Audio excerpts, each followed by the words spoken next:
بسم اللہ الرحمن الرحیم۔ فہرست موضوعات تفہیم القرآن جلد دوم، عنوان آخرت پر دنیا کو ترجیح دینے کے نتائج۔ تفہیم القرآن جلد دوم، صفحہ نمبر 194، 470، 575۔ سورہ توبہ آیت 38۔ تفہیم القرآن جلد دوم، صفحہ 194۔ یا ایھا الذین آمنوا ما لکم اذا قیل لکم انفروا فی سبیل اللہ اثاقلتم الی الارض ارضیتم بالحیات الدنیا من الآخرہ فما متاع الحیات الدنیا فی الآخرۃ الا قلیل۔ سورہ توبہ آیت 38۔ اے لوگو جو ایمان لائے ہو، تمہیں کیا ہو گیا کہ جب تم سے اللہ کی راہ میں نکلنے کے لیے کہا گیا تو تم زمین سے چمٹ کر رہ گئے؟ کیا تم نے آخرت کے مقابلے میں دنیا کی زندگی کو پسند کر لیا؟ ایسا ہے تو تمہیں معلوم ہو کہ دنیاوی زندگی کا یہ سب سر و سامان آخرت میں بہت تھوڑا نکلے گا۔ سورہ توبہ حاشیہ نمبر 39۔ اس کے دو مطلب ہو سکتے ہیں۔ ایک یہ کہ عالم آخرت کے بے پایان زندگی اور وہاں کے بے حد و حساب ساز و سامان کو جب تم دیکھو گے تب تمہیں معلوم ہوگا کہ دنیا کے تھوڑے سے عرصہ حیات میں لطف اندوزی کے جو بڑے سے بڑے امکانات تم کو حاصل تھے اور زیادہ سے زیادہ جو اسباب عیش تم کو میسر تھے، وہ غیر محدود امکانات اور اس نعیم و ملک کبیر کے مقابلے میں کچھ بھی حیثیت نہیں رکھتے۔ اس وقت تم کو اپنی اس ناعاقبت اندیشی و کم نگاہی پر افسوس ہوگا کہ تم نے کیوں ہمارے سمجھانے کے باوجود دنیا کے عارضی اور خلیل منافع کی خاطر اپنے آپ کو ان ابدی اور کثیر منافع سے محروم کر لیا۔ دوسرے یہ کہ متاع حیات دنیا آخرت میں کام آنے والی چیز نہیں ہے۔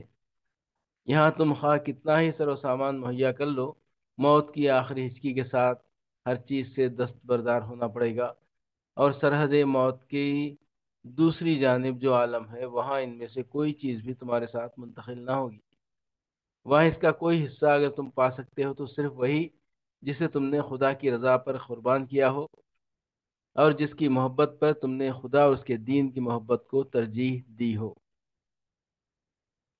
آخرت پر دنیا کو ترجیح دینے کے نتائج، جلد دوم، صفحہ 470، سورہ ابراہیم آیت 1، 2، 3۔ بسم اللہ الرحمن الرحیم۔ الف لام را کتاب انزلناہ الیک لتخرج الناس من الظلمات الى النور باذن ربهم الى صراط العزیز الحمید اللہ الذی له ما فی السماوات وما فی الارض وویل للکافرین من عذاب شدید الذین یستحبون الحیاۃ الدنیا علی الآخرہ ویصدون عن سبیل اللہ ویبغونہ عوجا اولئک فی ضلال بعید۔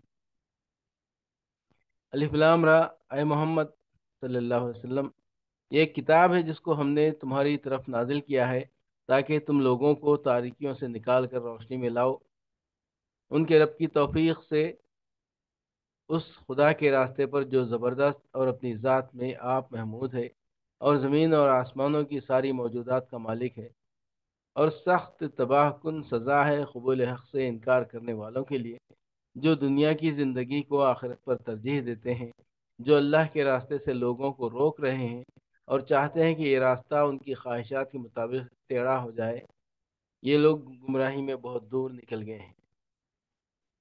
وَوَيْلٌ لِّلْكَافِرِينَ مِنْ عَذَابٍ شَدِيدٍ الَّذِينَ يَسْتَحِبُّونَ الْحَيَاةَ الدُّنْيَا عَلَى الْآخِرَةِ، اور سخت تباہ کن سزا ہے قبول حق سے انکار کرنے والوں کے لیے جو دنیا کی زندگی کو آخرت پر ترجیح دیتے ہیں۔ سورہ ابراہیم حاشیہ نمبر 3۔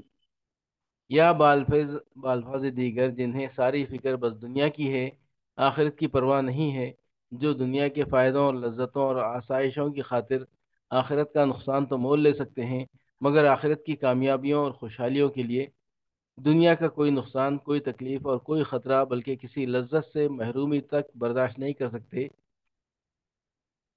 جنہوں نے دنیا اور آخرت دونوں کا موازنہ کر کے ٹھنڈے دل سے دنیا کو پسند کر لیا ہے اور آخرت کے بارے میں فیصلہ کر چکے ہیں کہ جہاں جہاں اس کا مفاد دنیا کے مفاد سے ٹکرائے گا وہاں اسے قربان کرتے چلے جائیں گے۔